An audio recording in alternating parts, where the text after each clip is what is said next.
Hey everybody, AstralHexEncounter or Comic Crack here, one of the two. I'm not sure where I'm going to post this one yet.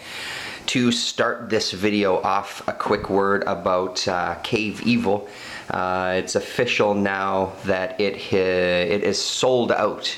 The website and Nate have both said that that's it. This edition of Cave Evil no longer exists. So if you do find one for a reasonable price and you're wanting to try the game out, I'd say jump on it. The bonus news to all this is that in the next couple of days there's going to be an announcement about Cave Evil 2 that will be funded through Kickstarter, I believe. I haven't heard any kind of official word yet on exact details. It was expected to be kind of announced a couple of days ago, like earlier this week, Monday or Tuesday, but as of yet I haven't heard any official word. It's been hinted at for quite a while, and so yeah, that'll be something to jump on as well. And of course I'll keep you guys updated, seeing as I'm such a huge Nate fan, and Blast City and all the games that they've done, I love them all so far, so I'll make sure to tell you. So that out of the way, the focus of today's video is this little chestnut right here. A little thing we like to call Federation Commander. If you guys follow Spiro Dotgeek, which if you follow me, I'm assuming that you do. And if you don't, you really should. Really great guy, really great videos. He's expanded his channel lately to include a lot of his other kind of geek hobbies and geek interests. And he posted recently a few videos about a game called BattleTech. BattleTech? Mech Warriors? I can't remember, maybe it was BattleTech, it must have been BattleTech. Anyway, and basically it's just a fight between two kind of giant robots with all sorts of weapons on them. And there was parts of the game that really reminded me of this, and I had mentioned it to him. His response was, I would love to see what that is. So here you go, we're going to have a look at Federation Commander. So before we open it up, off the hop, this was the first game. The second one that came out was Romulan Border, and then Klingon something. Maybe we should look in the book. Anyway, this was the first of the Federation Commander games, and I believe this was based off of a 70s game. It wasn't called Federation Commander, Star Trek Commander, or Starfleet Commander maybe it was called. So this system was based off of that earlier system and then kind of adapted. So it's a little bit more of a modern game, but it is based off of a 70s game. And what else can I say about it? So this one and Romulan Border, they give you everything that you need to start off a game. There's expansions that you can get there in like little folders where you can get like extra ships and things like that. But if you get Klingon, if you get what I have in front of me here, you will be able to play the game. You will be able to play the scenarios. You don't need anything above and beyond this. Anything above and beyond this is just that you're such a fan, you want to get more ships, you want to try out different scenarios, that sort of thing. But it is a standalone unit, which is also a really good thing because it was a couple of dollars. I wonder if I still have the price on the back. Unfortunately, I do not. I had my local gaming store, Game Nights, order this for me. I believe it cost around $90 Canadian. $75 to $90 range. I wish I could remember, but it was a little pricey, but honestly it's worth it. I've played the solo scenario quite a few times. My son and I have played it once or twice, and I think I enjoyed it more than he did, so which is why we haven't played it more than that, but we'll see. He's kind of he was going through a phase of not wanting to play as many games, but that he's kind of come out of that and has been talking about playing games again, which brings us back to this one, because both of us, we still haven't played this Cave Evil yet. I've read the instructions a couple of times and kind of set it up for myself, but this is one that we'll be playing very, very soon. So let's open her up and take a look. I'll be right back. So there we go. There's a look at the inside. So first thing, the rule book. It does look fairly thick, but it's 74 pages, but at the back is a couple pages of index. There's a whole bunch of scenarios that you can play. I think 9 different scenarios. And then they talk about like different ships in the Starfleet universe and that sort of thing. Publishers interview, information, terrain, cloaking devices, that sort of thing. So and even though it seems like a dense rule book, when I was reading it, it was really one of those that you can skim over. It's a pretty, I don't know, and I don't know if it's because of my recent gaming experience with some of these war games. If you were watching the AstralHexEncounter channel, I just published videos on the Omega War recently that I'd played months ago now. To me, stuff like that was a little more difficult to follow. This was pretty straightforward. Again, I've played some pretty basic scenarios. I haven't gone in depth, and there is parts of the game that we haven't played because they're kind of, you know, there's rules for beginners, there's rules for intermediate, and there's rules for advanced players, which is also a great thing. I love, that's turning out to be one of my favorite things about any game that I look at or look into buying when they come to this style of game. I really want something that I can ease into where I'm not just thrown into the deep end and have to kind of struggle. Because I don't really have the time to dedicate to that. Again, going back to this is my gaming table, which also is our dining room table. I just don't have the space to have a game open for 2 weeks and kind of pick away at it. I kind of have to make it a little bit of a shorter deal, so this worked out perfectly. So there you go. So that's the basic rule book, and let's open it up here actually and see. I think it had a listing of the other games in the series. So there you go. Klingon border, Romulan border. I think I might have said something different, but it's Romulan border. Then it's Klingon attack and Romulan attack. Then there's booster packs. Sorry, that's not in focus there. Booster packs, squadron boxes, border boxes. So basically what it says about Klingon attack is an expansion product. This product includes 16 more ship cards for Federation, Klingon, Tholian, Orion, and Zinti ships, plus more scenarios. This folio includes 2 planet map panels, plus counters. So there you go. And it has the US prices there. So for Klingon border, for example, is $59.95 US, which I guess puts it in around the $75 range. And where's a year for this here? Let's just see if we can find that. Federation Commander, and then it gets right into it. I don't remember seeing a year on the 2000 something. It's cut off right there. Anyway, I suppose that doesn't matter as much. So there we go. So what do you get? You get a couple of dice. You get a dry erase marker. You get, I've already, obviously like I said, I've already played this, so I've punched out all the chits. Some big chits. And you get a series of smaller chits. And I'll explain why in a moment. You get ships. So the great thing about this is each of these is on it's laminated. So for that dry erase marker, you can just write directly onto your ship, make marks directly onto your ship, and wipe them away later.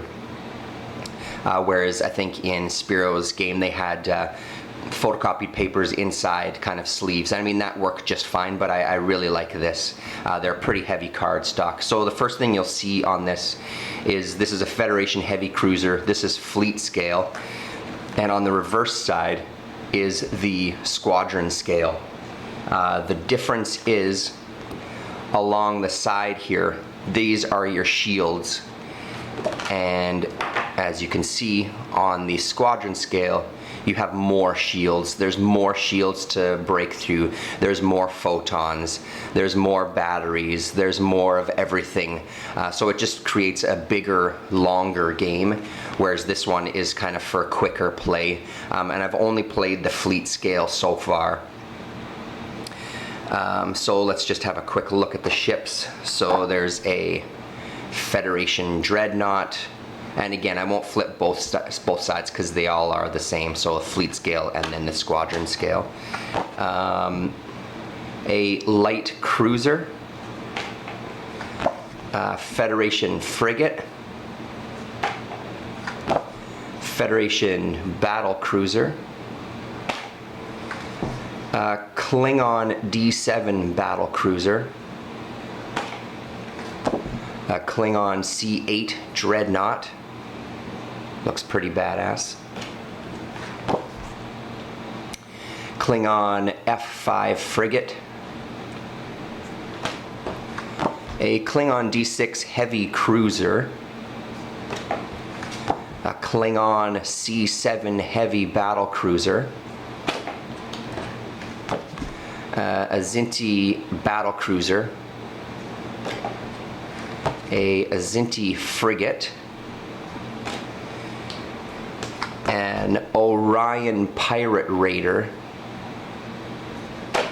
and I think this one is a Tholian patrol corvette on that side, and the same thing on that side. Oh, and there is one other one that a couple more here that I'm missing. Here we go.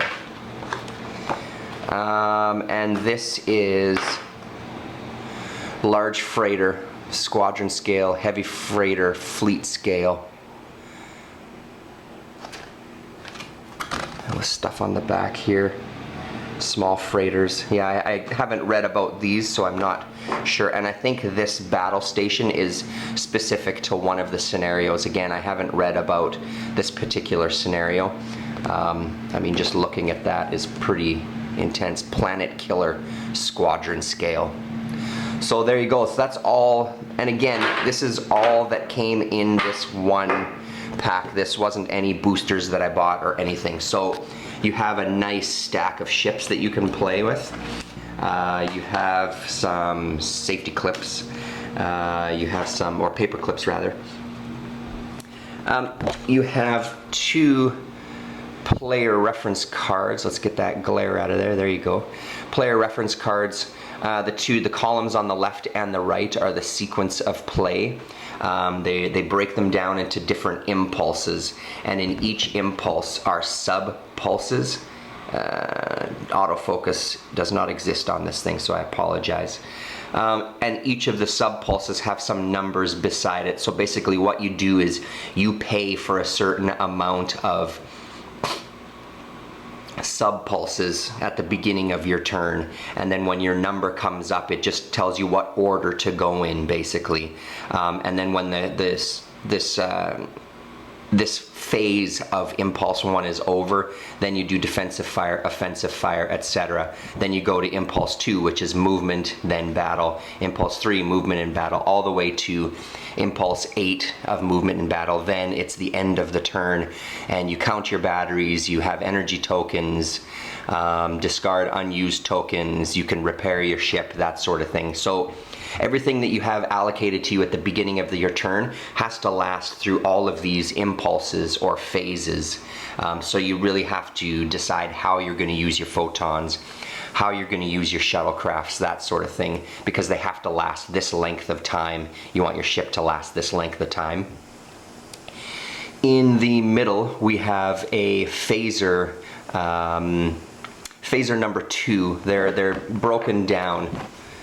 On the back we'll show you some other ones, and on your ship it'll have like phaser 1, phaser 2, and obviously each one has a different chart associated with it, and it's based on your range in hexes. So you can see, obviously, if you're right on top of the player, no matter what you roll, you're going to do some damage. The farther away you are, obviously, 16 to 25 hexes away, you're only going to do 1 point of damage on a roll of 1 or 2. This little chart here has kind of, like, again, I'm going to refer back to Spiro's video, like his Battletech videos there, you do have a direction that's very important. Whatever way your ship is facing is very, very important to not only how you're going to fire on your opponent, but how you're going to receive damage. And these charts here, LF, RF, RR, LR, L, break down the direction of the hexes, and then it also has the front half and the rear half, or the forward half and the rear half, I guess. FX. There's a couple, let me see if I can just get a... So here we go. So for example, this is in the LF section, and if you refer to that, that's the direction that you're facing. Your photons are FH. This photon 1 up here is FH, and if you refer to this, it's the forward half. So those are the hexes. That's the spread that you're going to have basically on that particular phaser. Hopefully that makes some sense. So there's system types and their repair cost. There's marine hit and run raid tables, which again is a little more into the advanced ones. I haven't done those ones yet. And on the back of this reference card, once you've broken through somebody's shields, these tables show you where specific damage is going to go based on where you're shooting. So it's not just, if I have no more shields here, it just doesn't automatically go to the emergency or to the photon or to the hull. It might go into the bridge, it might go to the lab, that sort of thing, based on this other chart and other die rolls. And in case it's not obvious, your mission for the most part is to just blow the other ship out of the sky. There are some kind of story scenarios as well that you can get into, but the gist of it is it's a head-to-head battle. And there's the Phaser 1 chart, there's the Phaser 3 chart, there's the photon types, there's the disruptor charts, that sort of thing. So each player gets one of those sheets. And again, they're laminated for dry erase use, so you can write on them. And then finally, we get to 1, 2, 3, 4, 5, 6. We have 6 really, really thick, really, really solid maps. And here's where we see the different hex styles. So we have larger hex pattern on one side, which obviously will create a bit of a smaller map even if you end up using all 6 of them. So that'll kind of come into having a bit of a quicker game. Or you can go to the small side, which is what I've generally been using. I think that solo scenario has all 6 boards on the small side. And then there's just a directional piece there and down here. So again, let's take out a standby or fall by.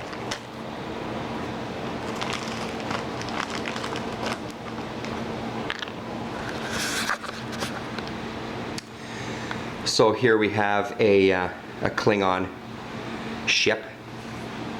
As I said, direction is very important. You have a certain amount of movement points allocated to you each time.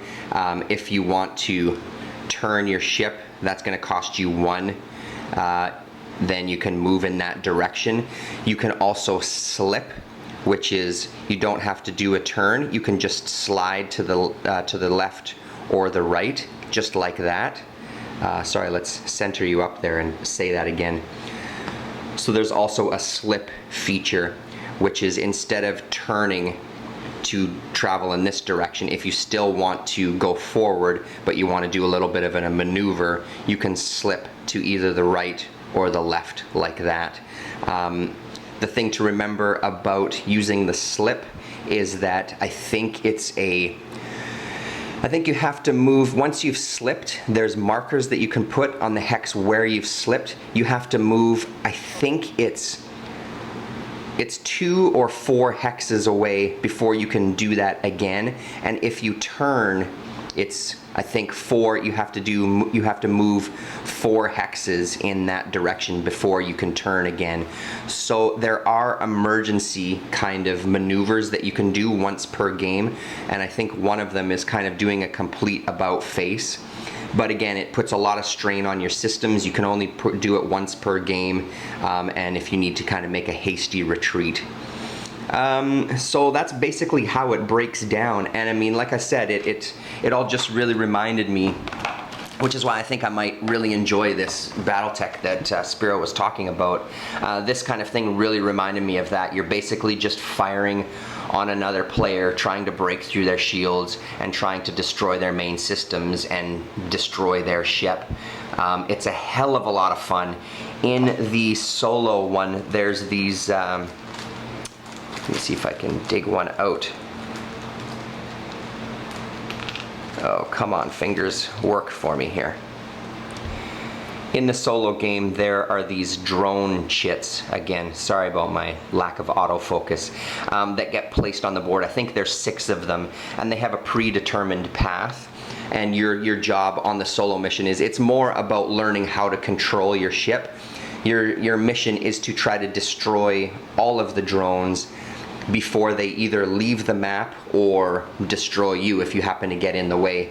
So it helps you practice the maneuvers and how to kind of plan out your movement, especially when you know the path that they're going to take. There's a little bit of an advanced solo mission as well, where the drones kind of have a life of their own, whereas they're always kind of homing in on you. But again, you're using 2, 4, 6. So it's the maps are laid out this way as opposed to kind of lengthways.